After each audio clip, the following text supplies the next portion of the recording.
Hello everyone, it's Stephanie, your CSA coach, and it is week 15A of our CSA shares. We have a lot of great produce in our shares this week, so we're going to jump right into what we are going to do with them and how to store them.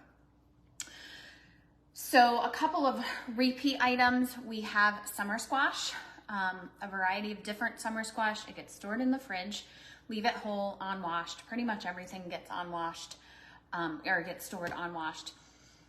We've been getting a lot of summer squash, so take a look at the blog for different recipes for things to use them for. Also think about preserving them. So summer squash, you can grate and freeze. You can do a big, huge pan of sheet pan vegetables. You can do stir fries. So think about things like that, and that will give you a variety of ideas to use the summer squash for. Baked goods, really good in baked goods. So zucchini bread, zucchini muffins. You could even do, throw them into like an omelet or a frittata.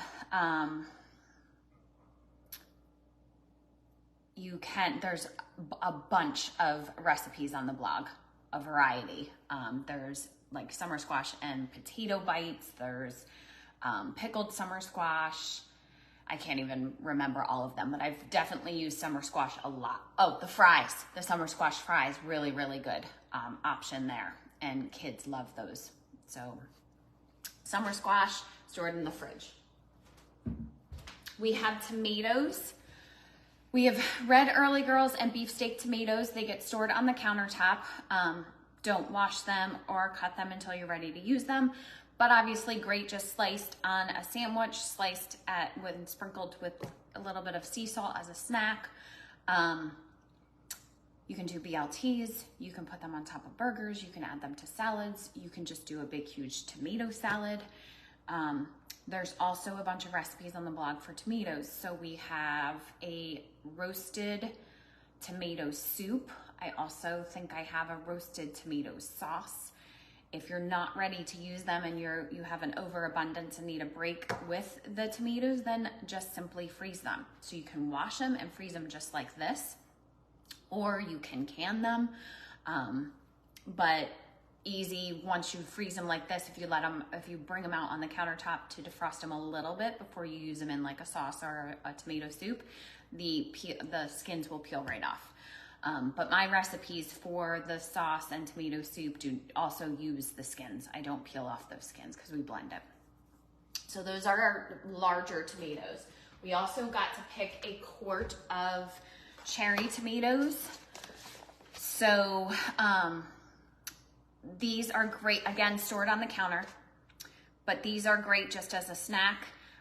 If you have kids and they've gone back to school, rinse them off, wash them, throw them in a container and send them to school with them, or have them as an after school snack. These, I just did, I think it was last week's recipe where I just did a quick oven roasted cherry tomato. We put it on top of toast, going back to the whipped regatta herb recipe.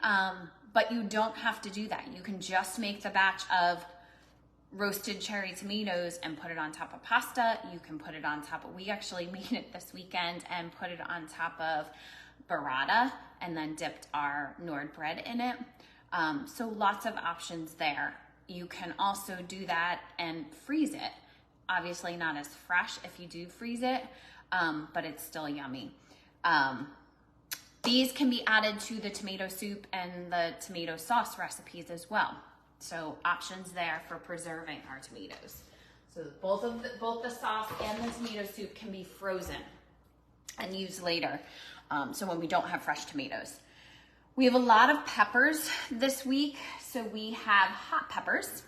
We got to pick 4 of them. There was a large variety. They're all labeled at the CSA. So take a look at the signs. It will tell you the heat, what they are, what they're good for. But basically, these are stored in the fridge, in the crisper drawer, or in a plastic bag. But these are used to add heat to a dish. Obviously, if you're using something milder, like, I think this is called the Santa Fe, or a poblano, they have less heat. If you have something like the long hot, they're gonna add more heat, or there were even cherry bombs this week. Those are really spicy. So when we wash these and cut them, we can take out the seeds and the membranes, and that will reduce the amount of heat that we're adding, or we can keep those in. I'm pretty sure that I'm working on 2 different recipes this week. One of them does incorporate our hot peppers, and then I have another idea for hot peppers later in the season. Because mine are accumulating. I don't use a ton of hot peppers, so I'm trying to figure out ways to really utilize them. There's also a hot pepper honey on the blog. You can use any variety of hot peppers for that. Makes really awesome margaritas. So there's a twist on that recipe where you can use the hot pepper honey for the margaritas, and also for a really good salad dressing. So that hot pepper honey I tend to keep in the house all the time. So I make batches. These can be frozen, so you can chop them up, rinse them off, dry them, chop them up, and freeze them. And that's how I make the hot pepper honey throughout the entire year. So I just keep them frozen and then pull those out when I'm ready to infuse the honey with them. So lots of options for our hot peppers, and possibly more to come. I have a few recipes that I'm working on. More peppers, we got to pick shishitos. So we have a quart of shishitos. They generally are mild, but 1 in 5, 1 in 10 can be spicy. So you can eat them raw. You saw anyone who watched the video last week saw my little nephew just pull one right out and eat one as is. They do not need to be cooked, but you can blister them, you can pickle them, you can fry them, you can throw them on the grill, you can put them in stir fries, you can put them on your sheet pan meals. So lots of options there, but they're stored in the fridge just like all our other peppers. We also have cubanelle and sweet peppers. So I'm pretty sure this is the first week for our sweet peppers. Red and orange variety, and then our greens, the long green ones, are the cubanelle peppers. All used for, like, you can saute them. You can throw them in stir fries. They pair really well with our onions. You can do a sheet pan fajita meal. You can do just a sheet pan vegetable meal. You can do the grill packets, which are on the blog. These work well in that. These may be showcased in the recipe this week. Again, I have several that I'm working on at the same time, so I'm not sure which one's gonna work out for this week, but stay tuned for more recipes for the peppers, because I know we'll still be receiving them for a couple weeks, but stored in the fridge. They can also be eaten raw. So I tend to cut up a few for when my kids come home from school. They have a snack because it's not quite dinner time, so something needs to hold them over, and they love peppers. So if I just have a bowl of fresh vegetables on the table, they'll devour them while they wait for dinner to be ready or while they're working on their homework. So stored in the fridge for these guys. We have sweet onions. We got 2 sweet onions. These are cured, so they get stored in a cool, dry place away from our potatoes. These can be thinly sliced and eaten raw. They can be put on top of burgers. They can be added to salad dressings and marinades. You can roast them. You can add them to your grill packets. You can add them to your sheet pan vegetables, your sheet pan fajitas. So lots of options there. Onions don't tend to last in our house because I add them to lots and lots of different dishes. But this could be showcased in this week's recipe as well. We have dill. So dill gets stored in a glass, in a glass of water in the fridge. You can use it fresh just like this. It pairs really well with eggs, so you can throw it in omelets or a potato salad with eggs in it, or like an egg salad. You can dehydrate it. Works really well dehydrated, and save it, preserve it, because there's a lot here. You can also freeze it to preserve it. This may be in this week's recipe, so this is my other option for one of the things I'm working on. Dill. You can also do a dill dip.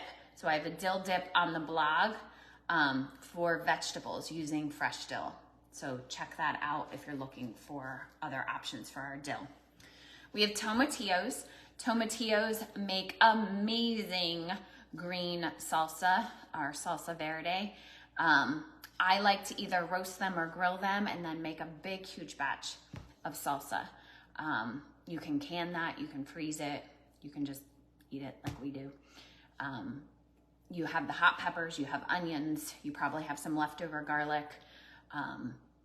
You have these, so that all kind of gets thrown together into a salsa verde. You can also make sauces. So again, I typically roast it or grill them, but they're stored either on the countertop like this with their husks on, or in the fridge, whichever you prefer. And then when you're ready to use them, you peel the husks, you rinse them off. I typically chop them up or potentially roast them whole or grill them whole. And then use them in whatever dish I'm gonna use them in. So those are our tomatillos. New to the shares this season, because we haven't seen those yet, is the spaghetti squash. So spaghetti squash gets stored in a cool, dry place. This will last a while. And again, there are lots of options for spaghetti squash on the blog. You can roast it whole, you can slice it in half and take the seeds out and roast it that way. You can cut it into circles, roast it that way. There's lots of options on the blog for how to actually cook the spaghetti squash. There's a great, I can't remember what I called it, but I think it was like herb roasted spaghetti squash, something like that. It's really simple, really easy, and super tasty, and makes a great side dish. So you could do that. But spaghetti squash is cooked when served. You can use it as a alternative to pasta. You can just make it as a side dish, but look at the blog for lots of options for different recipes if you're looking for something different. We received cantaloupe. Cantaloupe gets stored in the fridge. These are probably the sweetest cantaloupe you will ever eat. They're so yummy. We typically throw them in the fridge, and within a day or two, they're gone. I'm pretty sure I'm packing a bunch of this stuff because we're leaving tomorrow to move my college freshman into his dorm. So I think I'm gonna pack a bunch of fresh vegetables and fruit for us to snack on as we're moving him in. So stored in the fridge, typically eaten raw. You can throw it on salads. You can eat it in like a granola dish or a yogurt dish or over cottage cheese. You can grill it, so you can slice it and grill it and drizzle honey on it. We tend to eat it raw. We have green beans, so we got to pick a quart of green beans. These get stored in the fridge. They can be added to our stir fries, they can be roasted, they can be grilled, they can be put in the grill packets. We are actually just going to rinse these off. I'm gonna clean them up and I'm gonna throw them in a bag and bring them with us. We like to eat these raw as a snack. So we'll bring these to college move-in with us. They won't make it to being cooked this week. But they get stored in the fridge. You can also just do a big sauteed green beans, and there is a recipe on the blog for just a green bean side. Two more items. We have kale. Kale gets stored in the fridge in a Ziploc bag or a Debbie Meyer green bag. I use the Debbie Meyer green bags because this is a large head. Kale can be eaten raw, or you can cook it. You can quickly saute it. You can blanch it. You can do a salad, a massaged kale salad. You can also make kale chips. There are kale chips on the blog. There's also I'm pretty sure it's a kale Caesar salad on the blog.